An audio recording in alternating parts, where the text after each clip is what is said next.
Welcome into In the Trenches with Tanner Kern, joined alongside Max Forde, where we down the DFS value defenses, the offensive line, the defensive line, the mismatches in the trenches that you need to know week after week.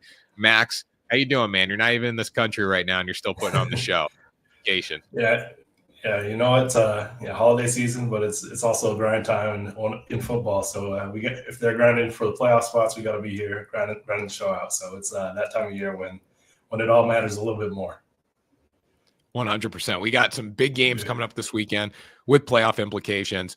And of course, we're going to break down our biggest mismatch, our value DFS defenses, Max. But, just off the top, football fan wise here, looking at the games, if you've had time to really break down the slate, not being in the United States right now, what's one game that you're looking forward to? I want to kick it off with that this week.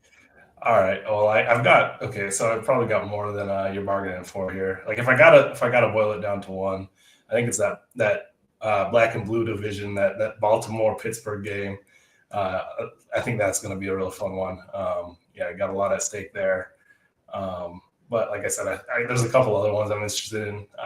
That Washington Philadelphia game, I think, is going to be another fun one. We talked about it a few weeks ago in the same slot where it was going to be like, is Philadelphia going to kind of pass that torch, or are they going to hold on to it? And they came away with the win. I do think that Washington, like getting a win against Philadelphia, I think Philadelphia is still kind of showing that they're in control of that division, but getting that win would kind of help them launching into the playoff season here coming up. And the third one I got for you, not necessarily from a team perspective, but I am excited to see what Michael Penix does for Atlanta there. So looking forward to that game as well.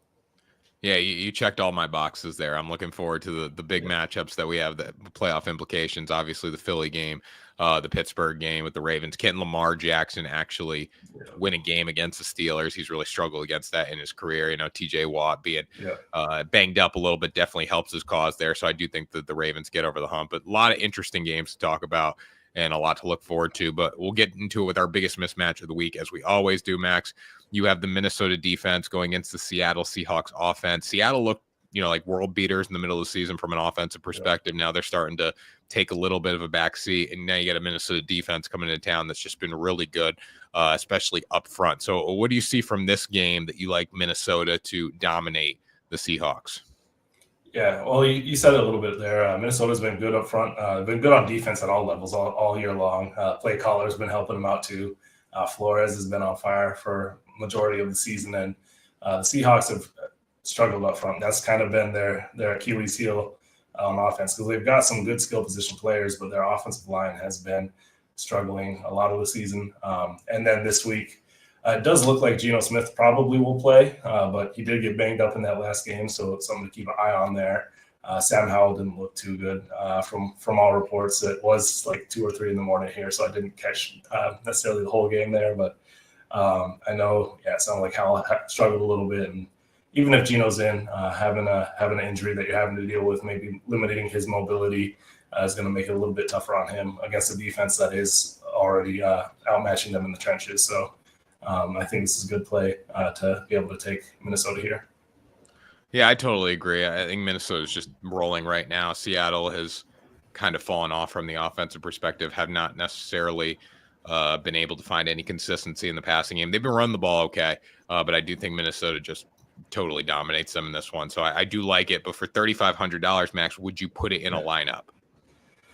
Yeah, it's one that, again, I know we've talked about it in previous weeks, where at the end of the season, you also have some of these guys that you're able to slot into lineups and project volume for them with maybe lower cash values assigned to them. When you're talking about like running backs that are maybe sitting out now, like Alvin Kamara is looking like he's going to sit out, so maybe you can play a Kendre Miller or something like that. So if you can save money and you have a motivation to try to play a higher salary defense, I think you can. But I know we always on this show like to find those budget plays. So I probably skew towards the budget plays a little bit, but maybe slot them into a lineup or two here and there. Definitely. So moving into those budget plays, we're starting with the New York Jets defense against the Los Angeles Rams offense, $2,500. But Max, before we get into this, again, you're not in the United States right now, so I don't know if you've caught up on the news cycle that dropped today, but did you see the information about Woody Johnson rejecting a trade with Jerry Jeudy because his Madden rating wasn't high enough. And then his son, Rick Johnson, coaching the teammate, the GM, the former GM reporting that, or he said that I reported to a 17-year-old. Do you think this is true? This is wild stuff if it is true. So I did see that. And my first thought is exactly that. Like, is this true? Like, you want to believe it just because it's outrageous and it's fun to hear these kinds of stories. And it does seem like there's a little bit of smoke there. So maybe there is something there. I want it to be true. So I'm kind of like, just because of that, like I want to say, yeah, it's true. But it's hard to imagine a guy has put so much time and money into an NFL franchise. Like, we're talking billions of dollars, and he's going off of whatever the guy at EA says. So, what his kid says based on what the guy at EA says. So it's I don't know if that's a true story. I don't know. It's just sad state of affairs. It's got to be tough to be a GM if that is true for that team, just because. If you're answering, like I said, to that 17-year-old who's just playing the video game, like, I've been that 17-year-old before, and I can tell you I probably wouldn't have made great decisions with a real life team. So, I will say that if the kid was putting the football team on the field on paper, a lot of people expected the New York Jets to win the division this season. Now, they haven't lived up to that standard by any means, but there is some hope, I guess, for Rick Johnson as a GM in the future and all that. The one thing that got me, I was watching Pat McAfee today, and McAfee showed a picture from Rick Johnson's Instagram, and it was him holding up a game ball in the locker room. And I don't know I think he was presenting it to one of the players, and you can see it's two linemen. I wasn't sure offensive or defensive, but you can see their face. They're the bigger dudes on the team, and they are just like, they look really angry and upset that this 17-year-old is presenting a game ball. So just off that alone, that shouldn't even, a 17-year-old should never be presenting a game ball after a win. So that right there, you've already crossed the line. Yeah, that's a sacred thing. After the game, you've been in battle. Like, if it's a 17-year-old, there's got to be some real extenuating circumstances. It's not just because your dad owns the team, kind of a thing. So, it's not a good look. Like, we've talked about it. Like, the Jets, just everything that's come out throughout the season, none of it seems to be good. And still, we're sitting here talking about playing them for 2,500. But it's just like you said, on paper, it should have been a lot better. There's been a lot of things happening in the locker room, on the field, outside the facility. Just everything that comes out just is a little bit absurd. Should not as good as it should be. So. No, and then you had Aaron Rodgers yesterday with the vax status quo. Like, it's just we're finding more and more reasons to talk about this team, even though they're not good. But, going back to the football side of things, Max, you like them as a defense against the LA Rams offense. Rams offensive line, at least middle of the road, protecting Matt Stafford. They haven't been great. They haven't been terrible. But Stafford has been fantastic. Puka Nacua has been fantastic. They've been throwing the ball over the field. So why do you like the Jets to shut them down right now? Again, so when we get into the budget plays, sometimes you got to play some that you don't feel great about. But I do think that the Jets defense has talent on that defense. We saw it with Robert Saleh earlier in the season. They were playing really good on defense. They weren't getting it done on offense, and that's part of why he's not there. Maybe a certain quarterback also didn't want him there, or Rick Johnson. I don't know. But they have the horses on defense to make plays, to make stops against high-level offenses. And I think when you're looking at budget plays, like, you look at, do they have the talent? I think that puts it in the range of outcomes that you get something good. And they're not putting it on the field every week. I'm not going to sit here and lie and say that every week in, week out, this is a defense you can depend on. But I do think for 2,500, this is a defense you can take a shot on with the guys they have on that defense. Yeah, and it's kind of like, I equate this one almost to taking the San Francisco 49ers to win a football game this week. When you look at the 49ers, they're a better team than, they're a better team than they have shown this season. I think the same thing with the New York Jets. They are a better team than they've shown this season. Another reason I am on the 49ers against the Dolphins, but like, looking at these teams that are better, they have the talent, they have the horses there. They just have to put it together. And if they do that, they're going to be successful. So I don't hate it by any means, Max. I like it. It's just, it's hard to get inside the psyche of a football team sometimes, especially not being in the locker room. Oh, yeah. Well, and like you got the Rodgers documentary too. We haven't even touched on that. I haven't watched it yet, but I just that's got to be a distraction coming out right now, and that's what. Okay, just back on Rodgers. Like, I don't understand how you can talk about like how guys are doing all these interviews. Like he said, had that quote during the offseason, like how guys need to stop doing all these interviews and worrying about what's inside the facility. And it's just like everything he says not to do, he does, it feels like. And it's just, I don't know, like the New York media definitely adds to it because he's more exposed than he was in Green Bay. Like Green Bay didn't have these kind of things going on though. And it's just, when it was just him on the field, it seemed like it was good, but that New York media circus kind of, I don't know, he's getting caught up in it for sure. Yeah, definitely. Yeah. Moving into the second budget play here, Max. We are going with the Seattle Seahawks defense against the Minnesota Vikings offense. A lot of talent for Minnesota here. You have Sam Darnold at quarterback, who's had the resurgence. You have Aaron Jones. You have a really strong offensive line. You have Justin Jefferson. When Jefferson doesn't step up, they have plenty of other guys. Jordan Addison's been huge this season for them. Seattle's defense, again, middle of the road in a lot of characteristics. So what's your reason for being on Seattle here? Yeah, this one, Minnesota offense does have a lot of guys out there that they can lean on, but they've been up and down throughout the season. I know they're on a little bit of a hot streak right now, and then obviously Seattle coming off a tough game this week. For me, it's like I feel like it's a bounce back spot. They had 3-4 games in a row where they strung together. They were playing really good defense, and then this last week they just kind of it fell apart. And when that happens, sometimes it's like one of those throw away the tape, burn it, whatever you got to do to it. Like, let's reset. Let's get back to what we're doing. And it just, for me, it's a bet on a team that was kind of finding its groove, like just getting it back. Like, I'm not going to sit here and, again, I'm not going to sit here and say Seattle's an elite defense, but they have guys up front like Leonard Williams who's been playing great over the last month or so.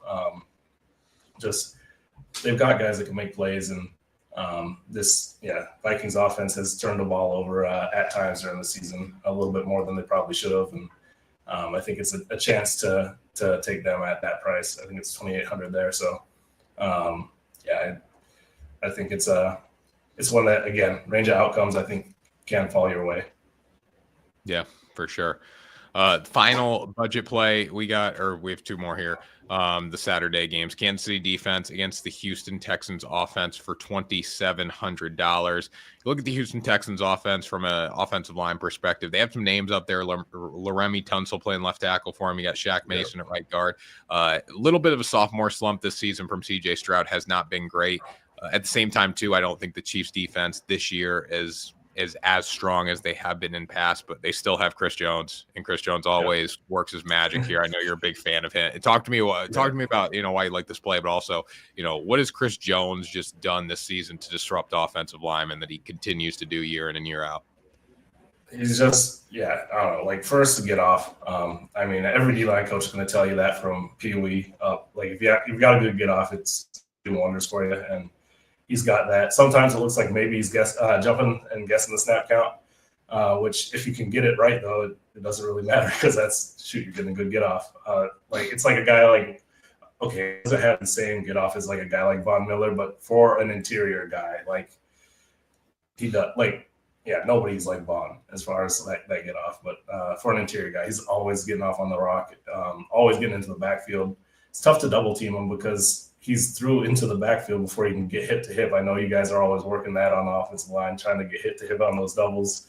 But if he's through before you guys can come together, like it doesn't matter. And it's just, we've talked about how always in those high leverage situations, it seems like he's making a play. I just think he uses his hands well, gets through, gets penetration. Even if he's not making the tackle, he's making the back bounce, or the quarterback have to roll out or do something else. So just a disruptive force in there.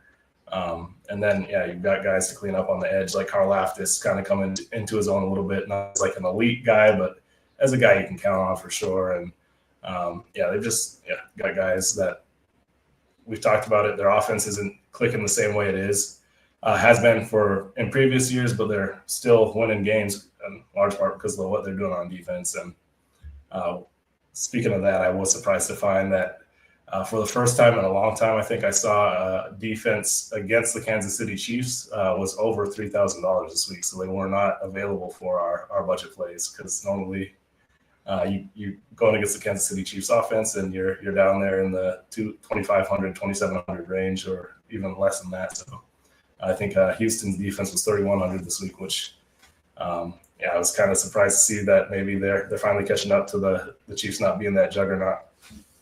I don't know if I would touch that, because you just don't know the status of Mahomes coming into that game. Like it could work out really well, it could work out really poorly, because the Chiefs can always go off. Like that's you just don't know what you're gonna get. Like, see, they can always have a big performance here, but I do think Houston continues to struggle here. Chiefs find a way to win the football game, and obviously a big part of it is the defense. Final budget play we got here, another Saturday game.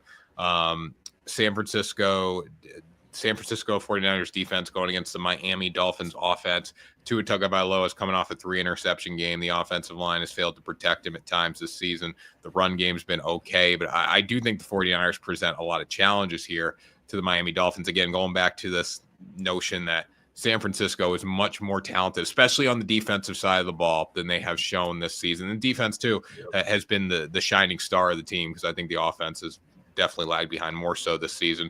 But Max, does Miami continue to get to Tua Tagovailoa, make him throw interceptions? Because last week was a rarity when you look at his whole body of work this season. I think they can. We talked about San Francisco in the past too, and earlier today. But they've got the guys that can, force you to make those bad decisions, force you to make bad plays. And there was another thing I saw going around social earlier this week. I think of, there's a quote from Tua about how,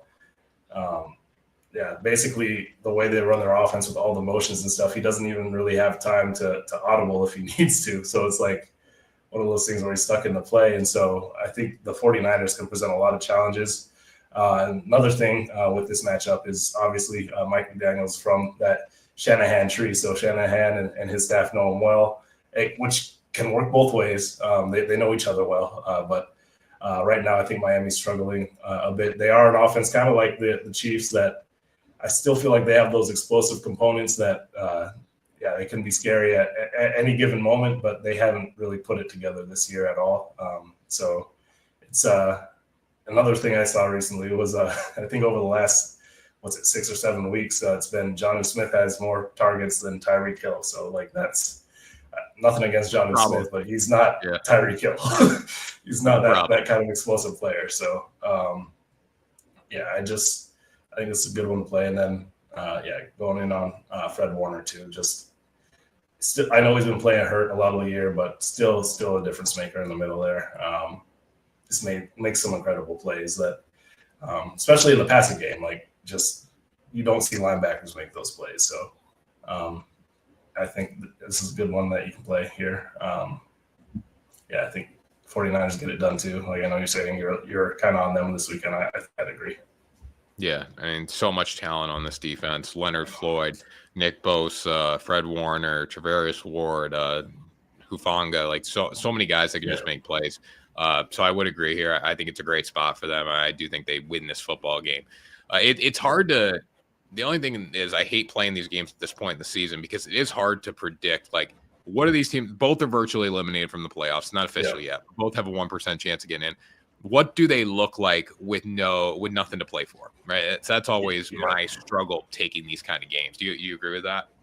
Oh, absolutely. Because I know when you're playing, different guys have different motivations. It's just the facts of it. It's like for me, like I always felt like I was on the bubble. Even when I wasn't on the bubble, I felt like I was on the bubble. I was kind of paranoid about it a little bit. And so for me, it was just like you're playing for your job if the team's not playing for anything. And even then, like I still was you want to win games. Like you haven't won a lot of games. It feels good to win, even if you're not going to the playoffs. So that was me, but I also know there are guys on the team that are just like, let's get the season over with. Guys who are booking their travel plans already. So packing up their bags, getting ready to go wherever the off-season home's at. So different guys have different motivations, and you never really know what a team's DNA is like if you're not in that room. it's like, well, rarely do you know. There's a couple of teams I feel like I could say would still be playing hard regardless, but those are teams that are good now. So like Detroit a couple years ago is like a team like I would say like they're going to give you their best no matter what, and I think that's why they're good. It's that they've established that culture that they're gonna keep going no matter what, and so now you don't have to wonder because they are playing for something. But back then they established that culture, and so you're looking for. I think when you don't have a good team, you're looking for that kind of that competitiveness in these late weeks because that will kind of parlay into future, next season and hopefully get you the team that you want to have going forward. And so guys that lay down probably not going to have jobs next year. It's just the facts of it. Yeah, 100% coaches, everything from coaches to players. So Max, looking at the budget plays, your favorite one here. I'll go with the Kansas City Chiefs defense against the Houston Texans offense, $2,700. I think the sophomore slump from CJ Stroud, combined with the fact that the Chiefs should be able to get a decent pass rush in this game. I also don't think from an offensive perspective, they're going to put a ton of pressure on Houston. So scoring wise, I think this is lower scoring, which plays to the strength of a DFS because we don't want points if we're playing a defense. So I do think the Chiefs get it done here, and I would take them for my budget play. What about you? Yeah, I know it's not fun. It feels like we've been doing it for the last few weeks, but I kind of agree here too. It's just, they've got, like you said, I do expect it to be a lower scoring game. I think, Mixon's kind of iffy. He's like a true questionable, it looks like. If he's out, that also takes away another dynamic from the Texans offense there. And if you're relying heavily on that passing game, that's more opportunity to get some sacks, get some picks. I think I like the Chiefs this week as well for those budget plays. Awesome. All right, Max. So final question. We're gonna steer away from the NFL today since we already talked about what we're excited about this weekend. But I got one question for you. What is the biggest upset of the weekend in college football? 4 first-round games. Who loses? All right. So we were talking about it. Let's see. I think. Jeez, I want to say Indiana over Notre Dame. I feel like every time Notre Dame gets into these big spots where they're playing for something at the end of the season, they always disappoint. Like it's just I don't know.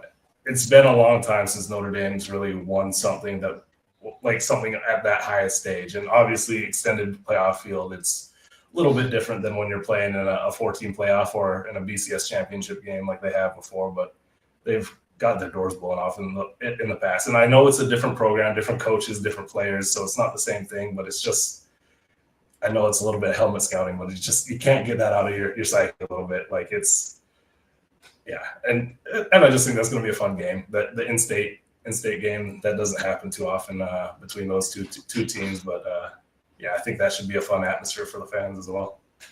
So are you taking Indiana there? I think so. Yeah. If I'm choosing one, I think it's going to be that one. Yeah. Yeah, I think if all the favorites do what they're expected to do, they all should win. Obviously, they're favorites and they're big favorites. I think with Indiana, we don't know what we're getting. Like, I don't know what I'm getting with Notre Dame, but I also don't know what I'm getting with Indiana because neither team's really been tested that much this season. So we're going to see what Indiana can do here. I don't mind Indiana as an upset. I think it's a tighter game than most people would expect. I think there's a route for every underdog to win, but I think the one that has the best chance is probably a Tennessee team playing in the SEC this season, going against an Ohio State team that has not been tested much. Yes, Ohio State might be driven after losing to Michigan, but you take it from the other perspective that if Tennessee goes up early and they start pressing the panic button, that's another route for an upset there as well. So those would be my two, I would say. Yeah, no, I totally could see that happening as well. I know we were talking a little bit about college football before this, not necessarily which upsets we think are going to happen, but I know I just feel like this year it's more wide open than most years. Normally you have a couple of clear-cut top teams, and this year it doesn't really feel like you have that.